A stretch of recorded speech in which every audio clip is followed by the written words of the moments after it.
खर्च दिखाना भी है और विश्व को देना भी है, तो उन सबका पाप हम लोगों को लगता है नहीं। जब कभी भी पाप का जो विज्ञान है वो हमेशा क्रिमिनोलॉजी का एमएससी का फर्स्ट चैप्टर है इंटेंशन। हमने किसी को विष दिया है, हमने किसी को जहर दिया है, लेकिन हमारा इंटेंशन क्या है?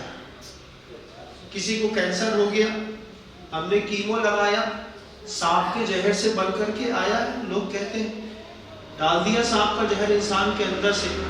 डॉक्टर का इंटेंशन किसी जीव को मारना नहीं है, हमारा इंटेंशन जीव रक्षा करने का है।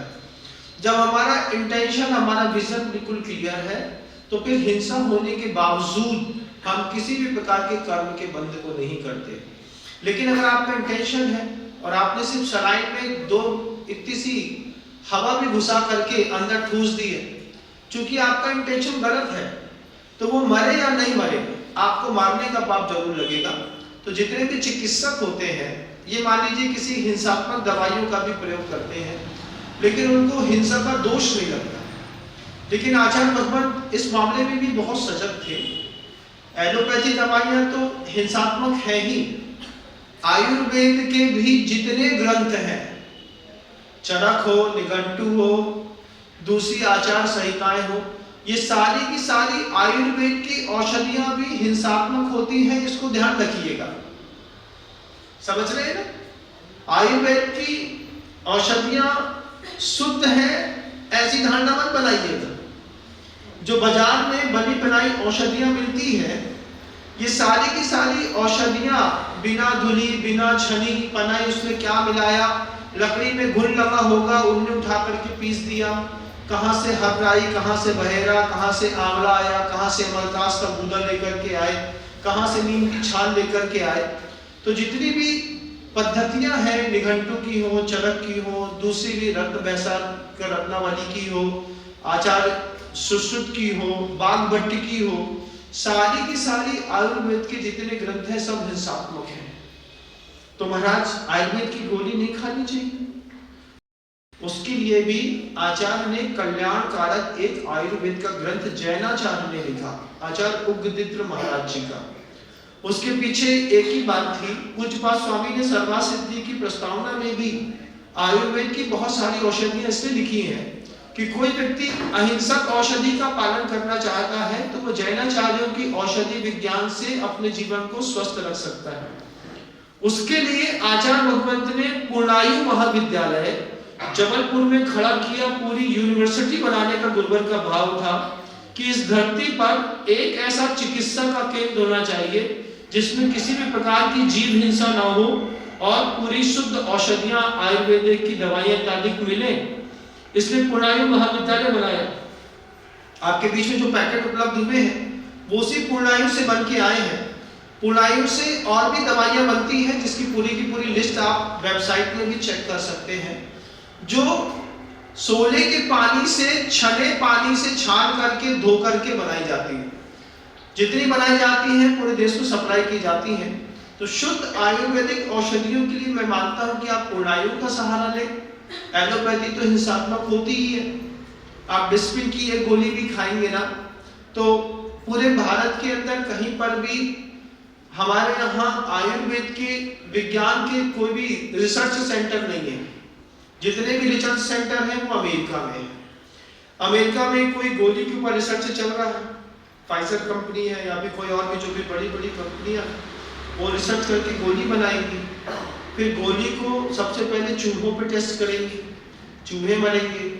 उसके बाद बंदर पे टेस्ट करेंगी तो बंदर मरेंगे, सुअर पे टेस्ट करेंगे तो सुअर मरेगा, फिर घोड़े पे टेस्ट होगा, फिर उसको और सुधारेंगे, फिर घोड़ा मरेगा। घोड़े के मरने के बाद जो बहुत गरीब देश हैं, जितने साउथ अफ्रीका, सोमालिया, इस तरह के जो देश हैं, इन देशों में जहां पर भुखमरी है और लोग परेशान रहते हैं, फिर वो गोली टेस्ट होते होते होते इंसान पे आएगी तो इंसान मरेगा।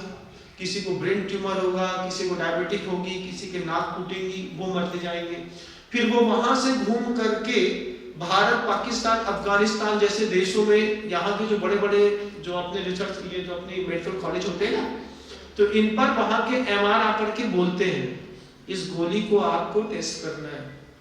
क्या है, हमारे यहाँ 5,000 बेड का हॉस्पिटल है, 1000 पेशेंट लेटा है, 1000 पेशेंट को वो गोली लिखी जाती है, फिर उनमें टेस्ट होगी, फिर देखेंगे किससे की आँख की रोशनी तो नहीं चली गई, हार्ट अटैक तो नहीं आ गया, कहीं किसी चीज में लंग्स की प्रॉब्लम तो नहीं होगी। ऐसा ही होता है ना मैम, बोलो हाँ, देखो ऐसे ही होता है। फिर टेस्ट करने के बाद जब फाइनल टच होता है, फाइनल टच होने के बाद वो गोली पैक होकर के विदेशों में चलती है। तो जितनी भी अमेरिका और दूसरी यूरोपियन कंट्री है, वहां पर मेडिकल रिसर्च इंस्टीट्यूट में 0% की डेथ पॉलिसी है।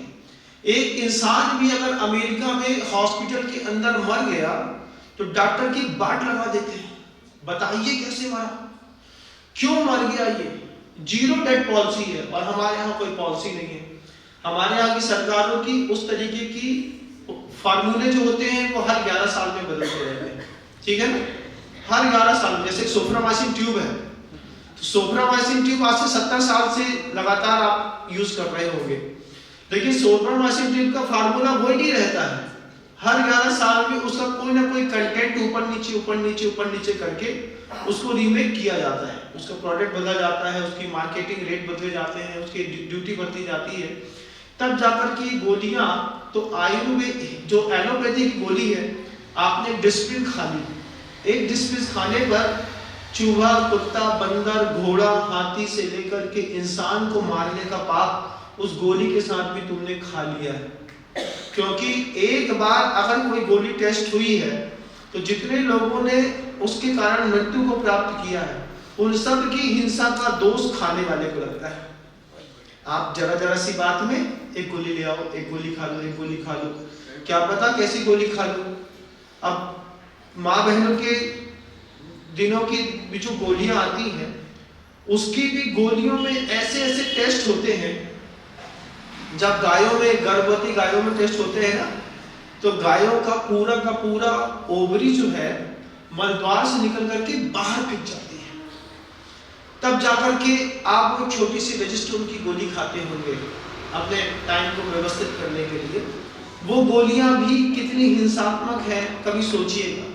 थायराइड के लिए थायरॉक्सिन खाते हैं, थायरॉक्सिन भी खाते हैं तो थायरॉक्सिन भी ऐसे नहीं बनती।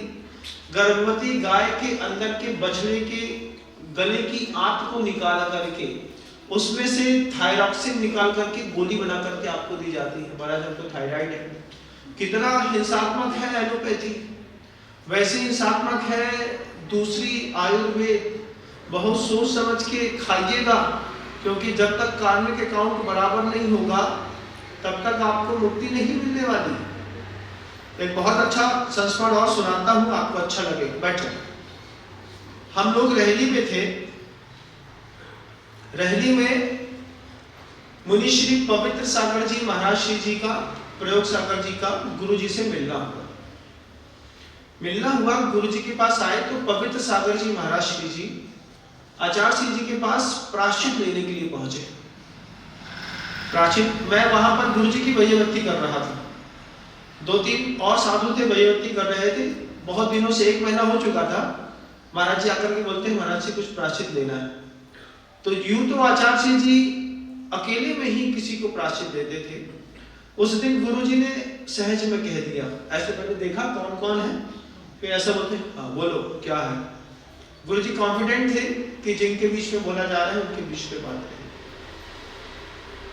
बोले महाराज, हमारे ऐसे पाप कर्म का उदय है कि रात में 2:45 बजे जंगल लगती है। कितने बजे? रात में जंगल जाता है, साधु को प्रायश्चित देना पड़ता है। आचार्य से बोलते, अच्छा रोज? महाराज पिछले 2.5 साल से लगातार रात को 2:45 बजे जंगल जाता हूं। आचार्य महाराज जी ने बोले, गुरु जी पूछते हैं, फिर अच्छा ये बताओ कि रात में जाते हो तो कैसा लगता है? जब गुरु जी ने पूछा कि रात में जंगल जाते हो, अंधेरे में जाते होंगे, ऊपर से अपने धर्मशाला से उतर करके वहां तक जाकर के जंगल करके फिर वापस चढ़ते होंगे, कैसा लगता है महाराज? पवित्र सागर जी कहते हैं, महाराज जब जंगल जाता हूँ और जब सुबह उठता हूँ खिड़की से देखता हूँ कि एक व्यक्ति आकर के मेरी सोच उठाता है, तो मैं जैन धर्म के कर्म सिद्धांत को सोचता हूँ कि आज मेरी सोच वो उठा रहा है, उसको कैसा लग रहा है। कल को जब तक मैं उसकी सोच नहीं उठाऊंगा तब तक मेरा ये कर्म पूरा नहीं होने वाला है। ये सोच करके इतनी घबराहट होती है कि पता नहीं कौन सी पर्याय में कार्मिक अकाउंट बराबर होगा। आज तुमने हमारी सोच उठाई है, कल हमको तुम्हारी उठानी पड़ेगी, कैसा लगेगा। ये बात जब उन्होंने कही तो हम लोग सब शांत और शॉक्ड हो गए। आचार्य महाराज जी ने इशारा किया कि बोला प्राचित हम इसका बाद में बताएंगे, अभी सब लोग हैं। फिर गुरु जी ने उनको जो भी प्राचित दिया हो, लेकिन अंतर मन में व्यथा कितनी जबरदस्त होती है कि आज कोई मेरी उठा रहा है, कल मुझे किसी और की जब उठानी पड़ेगी। जब तक कार्मिक अकाउंट लेवल नहीं होगा किसी का संसार नहीं निकलने वाला। तुम किसी के साथ भी मायाचारी करो, क्रोध करो, वध करो, हिंसा करो, जब तक लेवल में नहीं आएगी ना गाड़ी, तब तक एनओसी का टिकट मिलेगा नहीं, केवल ज्ञान होगा नहीं। जब ये बात उन्होंने कही तो गुरुजी बहुत गंभीर हो गए, द्रवित हो गए। गुरु बोले यही जो भाव है ना, बस यही निर्जना का कारण है कि मैं गलती कर रहा हूं भगवान, लेकिन मुझे मेरी गलती पता होनी चाहिए। आज की परिस्थितियों में तो गलती पे गलती करते चले जाओ और गलती पता भी नहीं चलती कि कौन सी गलती कर रहे हैं और क्यों कर रहे हैं। तो जो बहन का प्रश्न था आयुर्वेद और एलोपैथिक के विज्ञान को लेकर के, इनके माध्यम से मैं समझता हूँ कि एक बहन के माध्यम से आज बहुत सारी माँ बहनों का कंसेप्ट क्लियर हुआ होगा कि जरा सी बात में गोलियां मत खाया करिए, जरा सी बात को सहना सीखिए। हो सकता है एक गोली के पाप से बच करके आपके मुंह में गई गोली हो सकता है आपकी छाती पे लगे, आगे चल के तो फिर गड़बड़ हो जाएगी। बचने का प्रयास।